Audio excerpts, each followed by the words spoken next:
बिस्मिल्लाहिर्रहमानिर्रहीम। My name is Ishan Ahmad. अस्सलाम वालेकुम स्टूडेंट। अपने लेक्चर को हम आगे बढ़ाते हैं और नेक्स्ट न्यूमेरिकल्स की तरफ मूव करते हैं। अच्छा, जहाँ तक हमने डिस्कस किया था पार्ट 1 पार्ट 2, तो पार्ट 3 में इसी तरह का रिजेम्बलेंस टॉपिक हमारे पास मौजूद है, that is called deflection of X ray through crystal. तो इसमें और पहले वाले टॉपिक के अंदर जो डिफरेंस है वो ये है कि दोनों तरह के प्रोसेस के अंदर हम लाइट को डिफ्लेक्ट करवा रहे हैं, लेकिन हमारे पास ये जो टॉपिक है इसमें स्पेशली हम एक्स रेज को यूज़ करते हैं। नंबर 1 यानी न्यूमेरिकल्स में समहाउ कहीं ना कहीं एक्स रे की यानी एक्स रे की बात की जाएगी, और deflection of X ray through crystals specially यानी X rays that is connected with the crystal. ऐसा कुछ अगर हमारे पास मेंशन होता है न्यूमेरिकल्स में, तो deflection of X ray through crystals को हम ब्रैग्स लॉ या ब्रैग्स इक्वेशन से भी मेंशन करते हैं, जो कि किताब में हमने देखा होगा कि एक डेरिवेशन है छोटी सी, जहाँ पर हम ब्रैग्स लॉ को या ब्रैग्स इक्वेशन को ड्राइव करवा रहे हैं। That equation is called Bragg's equation. Deflection of X ray simple अगर बात कर रहे हैं तो M lambda equal to D sine theta आपने डिस्कस किया था।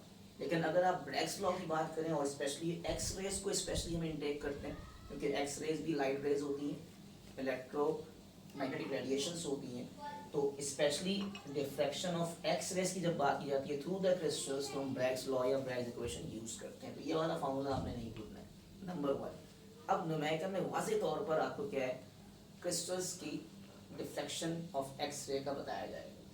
तो मैं ये क्वेश्चन पढ़ता हूँ और हाईलाइट करता हूँ अगेन, फिर हम डाटा कम्युलेट करते हैं। बहुत आसान न्यूमेरिकल है, तो इसमें सेंस ऑफ नॉलेज ये आएगा आपके पास कि न्यूमेरिकल्स में जब डाटा बना रहे होंगे तो जैसे मैंने यहाँ फिगर बनाई है कि एक्स रेज की बात की जाएगी नंबर 1, और एक्स रेज की अपनी कैरेक्टरिस्टिक वेवलेंथ होगी, और एक्स रेज जो है ये मैंने जो रेड कलर के दिखाए हैं ये हमारे पास वो एटॉमिक प्लेन्स हैं यानी एटम्स हैं, जो कि एक ख़ास पैटर्न से हम इसको दिखा रहे हैं। एक रेगुलर क्या है वे में क्या है, ये एटॉमिक हमारे पास क्या है क्रिस्टल है, तो ये क्रिस्टल प्लेन्स दिखा रहा हूँ मैं। Crystals are the solid substance naturally.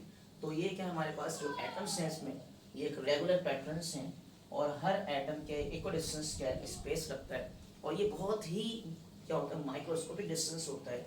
इस डिस्टेंस को हम कहते हैं डी, यानी एक एटॉमिक एरे यानी एटम्स का एरे, दूसरे एटम की सीरीज इसको एरे कह सकते हैं, तीसरे एटम्स की सीरीज, ये एक रेगुलर पैटर्न में एटम्स की लेयर्स है, और हर लेयर और दूसरे लेयर के दरमियान एक माइक्रोस्कोपिक डिस्टेंस है, that distance is called inter atomic distance. ये बहुत ही छोटा होता है, और इसमें से एक्स रे क्या होती है समहाउ बेंड हो जाती है या डिफ्रैक्शन का फिनोमेना दिखाती है। आम लाइट को अगर हम इसमें गुजारेंगे तो कोई भी तरह का लाइट क्या है उसमें डिफ्रैक्ट नहीं होगा, तो specially we are using X raise.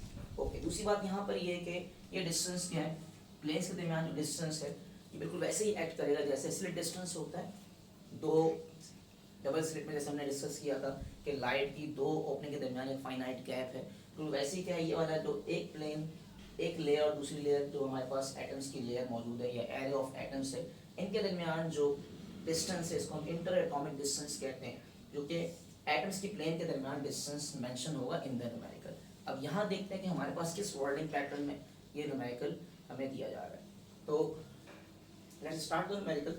तो यहाँ लिखा हुआ है एक्स रे, देखिए सबसे पहले ही मेंशन हो गया एक्स रेज। तो न्यूमेरिकल इंतहाई आसान है, आपने सिर्फ टॉपिक को यहाँ पर हाईलाइट करके इसका फार्मूला ज़हन में लाना है एंड फिर आपने इसका कैलकुलेशंस करना है।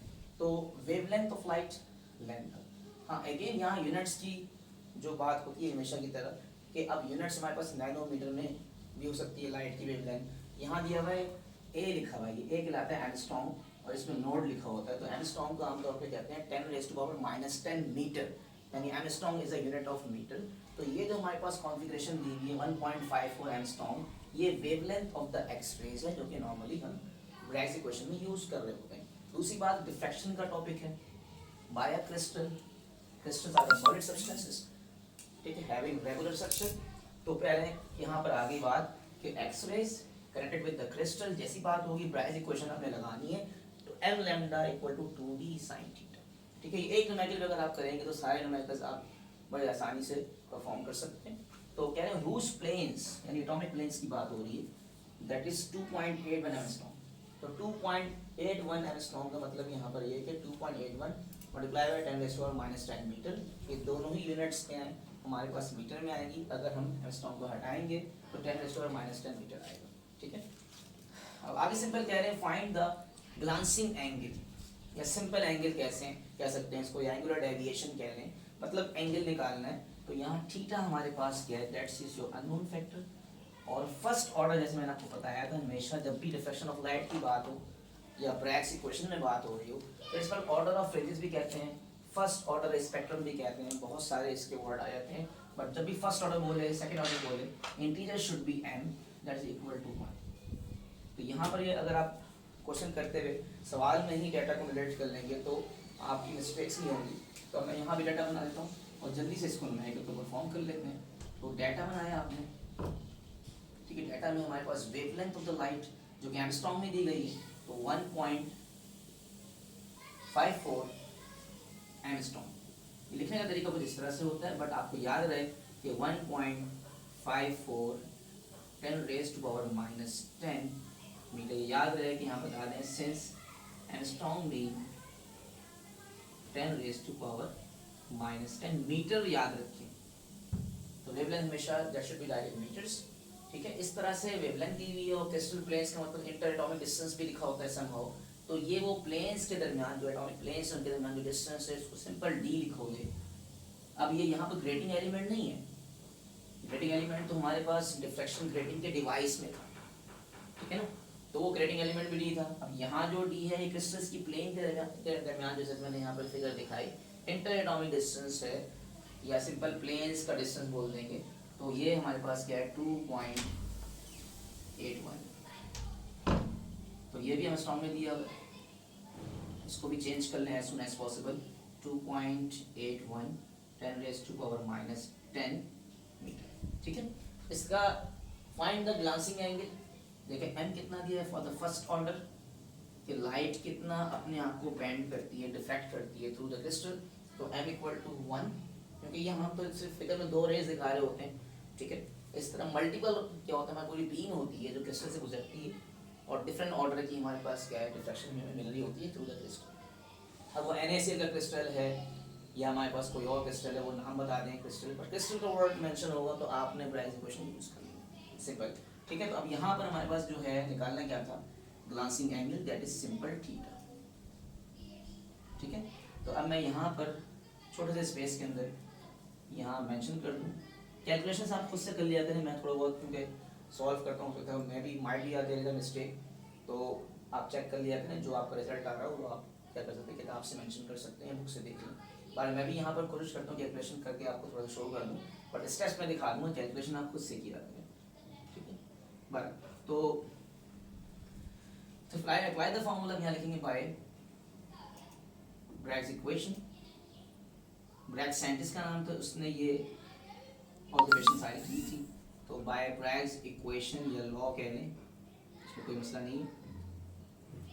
और सिंपल आप याद रखें m lambda equal to 2d sin theta. अगर ये डिफ्रैक्शन ग्रेटिंग का टॉपिक आएगा, एक्स-रेज की बात नहीं करता, क्रिस्टल्स की बात नहीं करता, तो यहाँ से 2 हटा दें। क्रिस्टल्स की बात करेगा तो यहाँ 2 लगाना नहीं भूलें, ठीक है।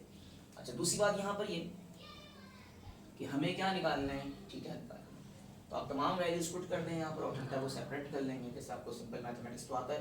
तो यहाँ पर हम पुटिंग द वैल्यूज, तो देयरफॉर कितना है m तो 1 है, लैम्डा कितना है हमारे पास दिया हुआ है सामने 1.54 एक्सपोनेंशियल -10 मीटर में ऑब्वियसली मैं पुट करूँगा इसको, ताकि पता लगे आप यूनिट्स पुट कर रहे हो तो मीटर में ही रिजल्ट यहाँ पर लिखा जाएगा। तो 2d तो ट्वाइस ऑफ डी, इंटरएटॉमिक डिस्टेंस हमें यहाँ पर दिया हुआ है, तो d मैंने आपको सामने दिखाया है 2.81 एक्सपोनेंशियल -10, तो 2.81 एक्सपोनेंशियल -10 और आखिर में क्या आ गया साइन थीटा। तो इस तरह से हमारे पास ये मैकेनिज्म बन जाएगा। उसके बाद सिंप्लीफाई कर लें, बहुत आसान सा न्यूमेरिकल है, इन फैक्टर्स को मल्टीप्लाई करेंगे, नीचे आके डिवाइड करवा देंगे, तो आपको मिल जाएगा कितना, 1 से मल्टीप्लाई करवाएंगे तो 1.54 एक्सपोनेंशियल -10, ठीक है। ये भी मीटर में आएगा तो मीटर से मीटर, यूनिट्स भी कैंसिल हो जाती हैं असल में। तो जब हम एंगल निकालते हैं तो यूनिट्स का कैंसिलेशन होना बहुत ज़रूरी है, क्योंकि एंगल हमारे पास क्या है, डायमेंशनलेस क्वांटिटी होती है। 12 तो 10 के -10, अगर यूनिट नहीं भी लिख रहे तब भी आपने एंगल तो निकालना ही है। तो 1.54 एक्सपोनेंशियल -10, ये दोनों फैक्टर्स क्या हैं मल्टीप्लाई, ये दोनों 2 और ये दोनों, या तो दोनों को मल्टीप्लाई करा के नीचे ले आए, या आप इसको पहले मल्टीप्लाई करवा दें बाद में नीचे ले आए। मैं इसको अभी डायरेक्टली लिख देता हूँ उस तरह से, ट्वाइस ऑफ द, आपकी मर्जी एक साथ कर लें आप सॉल्व, और यहाँ पर साइन थीटा का सब्जेक्ट बन जाएगा। अगले स्टेप में आप ये पूरा सॉल्व कर लोगे और इसका जो रिजल्ट आएगा मैं निकाल देता हूँ अपने तौर पर, आप खुद भी चेक कर लिया करें, might be there is a mistake, तो ज़रूर चेक कर लिया करें। आई थिंक पहले जो हमने पार्ट 1 पार्ट 2 किया उसमें आई थिंक थोड़ी सी मिस्टेक वगैरह हुई थी, तो उसको चेक कर लीजिएगा, पावर्स वगैरह के अंदर कभी मिस्टेक्स हो जाती हैं, तो अपने तौर पे अपने आंसर्स को वेरीफाई जरूर कर लिया करें। Exponential -10 divided by twice of the value of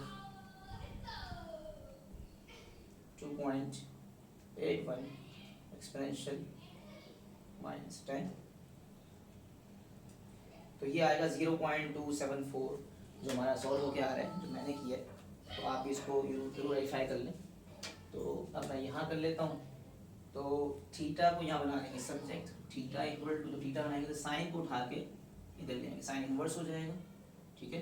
तो थीटा लिखते हैं पहले, साइन को बना लें इनवर्स, और ये जो पूरी वैल्यू डिवाइड हो रही थी हमारे पास, ये वैल्यू मैंने आपको बताई कितनी आ रही है, 0.27, ओके। अगर इसको आप सॉल्व करेंगे तो डिग्रीज में एंगुलर डेविएशन, एक लांसिंग एंगल कह देते हैं इसको, या एंगल बोले, तो आपने इसका जो एंगल आएगा वो सॉल्व इनवर्स कर लेते हैं इसका, तो shift of the sine inverse of the answer, तो 15.9 ऑलमोस्ट ये 16 डिग्री आ जाएगा, तो 15.9 अप्रॉक्सीमेटली ये हो जाएगा कितना, 16 डिग्री। तो इसको आपने इस तरह से भी शो कर सकते हैं, राउंड करने को जरूरी नहीं है, अगर आप लिख देंगे तो बेहतर है।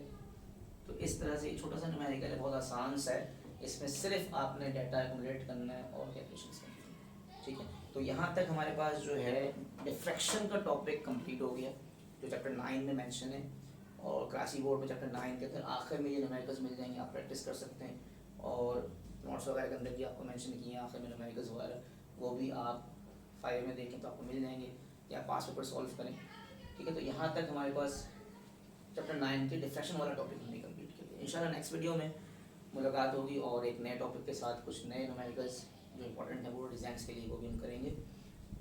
वीडियो को सब्सक्राइब जरूर करें ताकि एज सून एज पॉसिबल आपको फ़ौरन वीडियो मिल जाए और आप एग्ज़ाम की तैयारी के लिए फ़ौरन प्रिपेयर कर लें उसको, ठीक है। तो यहाँ तक हम वीडियो को एंड करते हैं। Thank you very much and अल्लाह हाफिज़।